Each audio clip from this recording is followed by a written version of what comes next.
سورۃ الضحیٰ 1 رکوع 11 آیات پر مشتمل مکی صورت ہے۔ ترتیب مصحف کے اعتبار سے اس کا نمبر 93 ہے۔ پہلی ہی آیت والضحیٰ ہے اور یہی صورت کا نام ہے۔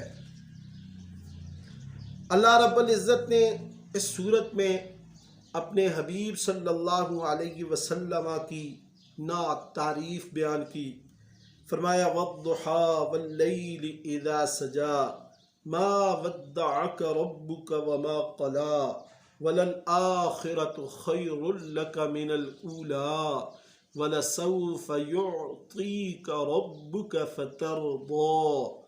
اے محمد مصطفیٰ نور مجسم منبع رشد و ہدایت، آپ کے رخ روشن کی قسم، آپ کی کالی زلفوں کی قسم، اے محبوب آپ کے رب نے آپ کو نہیں چھوڑا اور نہ ہی آپ سے بیزار ہوا۔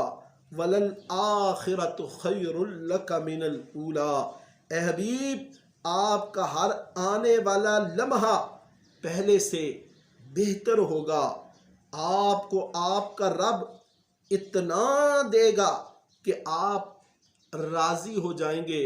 وَلَسَوْفَ يُعْطِيكَ رَبُّكَ فَتَرْضَىٰ۔ اے حبیب کیا اس نے آپ کو، کیا اللہ نے آپ کو یتیم نہیں پایا اور پھر ٹھکانہ فراہم کیا، اور اللہ نے آپ کو اپنی محبت میں خود رفتہ پایا تو راہ دی، حاجت مند پایا تو غنی کر دیا۔ لہذا اے حبیب کسی یتیم پر سختی نہ کیجیے، سوالی کو مت جھڑکیے، اور آپ اپنے رب کی نعمت کا اظہار چرچا کرتے رہیے۔ وَأَمَّا بِنِعْمَةِ رَبِّكَ فَحَدِّثْ۔ پھر سورۃ الانشراح ہے، یہ بھی 1 رکوع 8 آیات پر مشتمل مکی صورت ہے۔ اس میں بھی اللہ رب العزت نے اپنے پیارے حبیب نور مجسم منبع رشد و ہدایت جناب محمد الرسول اللہ صلی اللہ علیہ وسلم کے اوصاف بیان کیے۔ اللہ رب العزت نے فرمایا أَلَمْ نَشْرَحْ لَكَ صَدْرَكَ وَوَضَعْنَا عَنْكَ وِزْرَكَ الَّذِي أَنقَضَ ظَهْرَكَ وَرَفَعْنَا لَكَ ذِكْرَكَ۔ اے حبیب صلی اللہ علیہ وسلم ہم نے آپ کے سینے کو کھول دیا، اور نبوت کی ذمہ داریاں جو آپ کے بوجھ سے، ذمہ داریوں سے آپ کی کمر ٹوٹی جا رہی تھی، ہم نے اس کو ہلکا کر دیا، اس سے عہدہ برآ ہونے میں ہم نے آپ کو سہولت بخشی۔ اور اے حبیب وَرَفَعْنَا لَكَ ذِكْرَكَ، ہم نے آپ کی خاطر آپ کے ذکر کو بلند کر دیا، اور حبیب ہم نے اپنے ذکر کے اپنے نام کے ساتھ ملا کر آپ کا ذکر بلند کر دیا۔ حدیث قدسی ہے، اللہ رب العزت فرماتا ہے اذا ذکرت ذکرت معی۔ اے حبیب جہاں میرا ذکر کیا جائے گا وہاں آپ کا بھی میرے ساتھ ذکر کیا جائے گا۔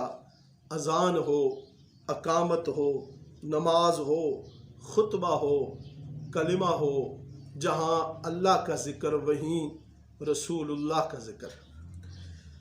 تفسیر روح المعانی میں علامہ محمود احمد علوسی رحمۃ اللہ علیہ لکھتے ہیں کہ اس سے بڑھ کر رفع ذکر کیا ہو سکتا ہے کہ اللہ رب العزت نے کلمہ شہادت میں اپنے نام کے ساتھ اپنے محبوب کا نام ملا دیا، حضور علیہ السلام کی اطاعت کو اپنی اطاعت قرار دیا، ملائکہ کے ساتھ اپنے پیارے حبیب پر درود بھیجا، اور مومنوں کو درود و سلام پڑھنے کا حکم دیا۔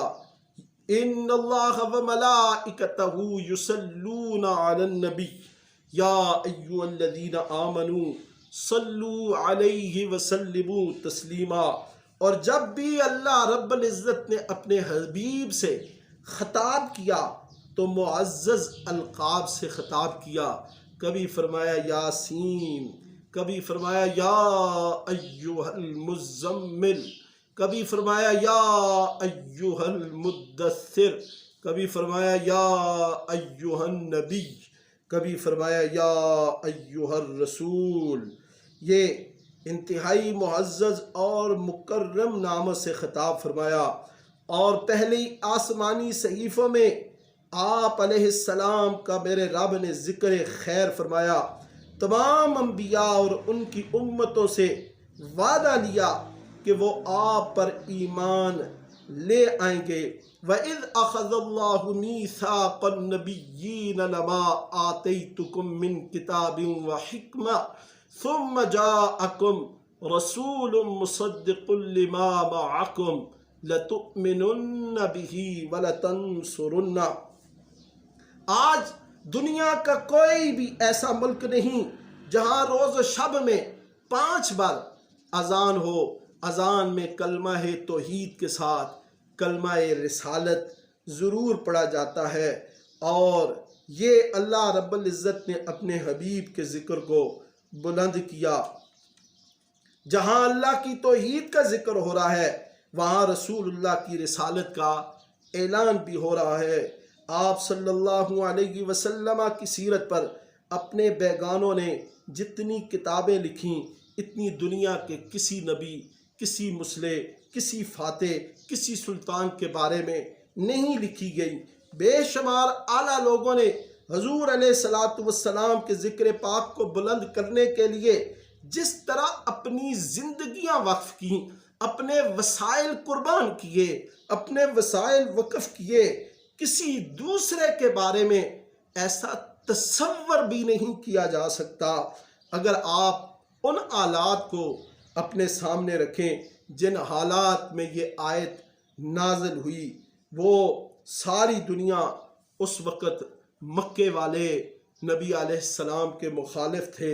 مکہ کے نامور سردار چراغ مصطفی کو بجھانے کے درپے تھے۔ جس گلی سے آپ گزرتے وہ کانٹے بچھاتے، اور حضور نبی کریم صلی اللہ علیہ وسلم اللہ رب العزت کی بارگاہ میں سجدہ ریز ہوتے تو یہ مرے ہوئے اونٹ کی اوجڑی آپ کی گردن مبارک پر لاد دیتے۔ ان حالات میں یہ آیت نازل ہوئی۔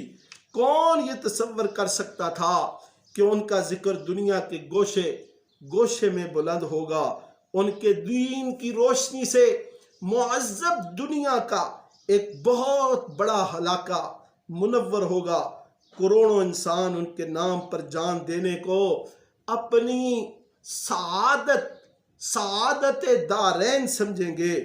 لیکن دیکھو میرے رب نے جو وعدہ کیا، وہ مومنین کے ساتھ جو وعدہ کرتا ہے، اپنے نبیوں کے ساتھ جو وعدہ کرتا ہے، وہ اپنا وعدہ ضرور پورا کرتا ہے، اور اس کی ذات بالکل ہر چیز پر قادر ہے۔